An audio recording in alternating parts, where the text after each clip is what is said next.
ضرب المنتخب الأولمبي موعدا ناريا مع نظيره المغرب في مباراة تحديد المركز الثالث والميدالية البرونزية بأولمبياد باريس، فمواجهة عربية خالصة يوم الخميس المقبل في 6 مساء بتوقيت القاهرة.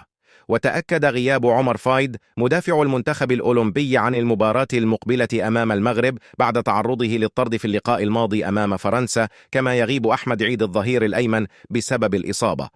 مشوار منتخب مصر في الأولمبياد: بدأ المنتخب الأولمبي مشواره في دور المجموعات بأولمبياد باريس 2024 بالتعادل السلبي دون أهداف، ثم فاز على أوزباكستان بهدف نظيف قبل أن يتغلب على إسبانيا في آخر مباريات المجموعات بهدفين مقابل هدف، ليتصدر الفراعنة مجموعته برصيد 7 نقاط. واجتاز المنتخب الوطني الدور ربع النهائي بعد الفوز على باراغواي بركلات الجزاء الترجيحية بنتيجة 5-4، وكانت المباراة قد انتهت بالتعادل بهدف لكل منتخب. وأخيرا تعرض المنتخب الأولمبي للهزيمة أمام فرنسا بنتيجة 3-1 في مباراة الدور نصف النهائي.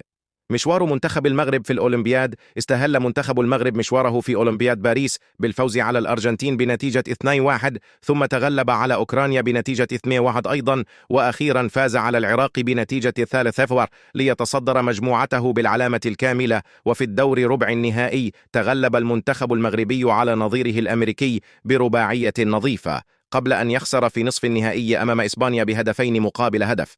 تعتبر مواجهة مصر مع المغرب هي المواجهة العربية الثانية للفراعنة في الأولمبياد، حيث كانت الأولى في نسخة 1992 حينما التقى منتخب مصر نظيره القطري. وقتها تأهلت 4 منتخبات عربية إلى نسخة إسبانيا 1992، وهي المغرب ومصر وقطر والكويت، وأسفرت حينها القرعة عن تواجد مصر وقطر في المجموعة الثانية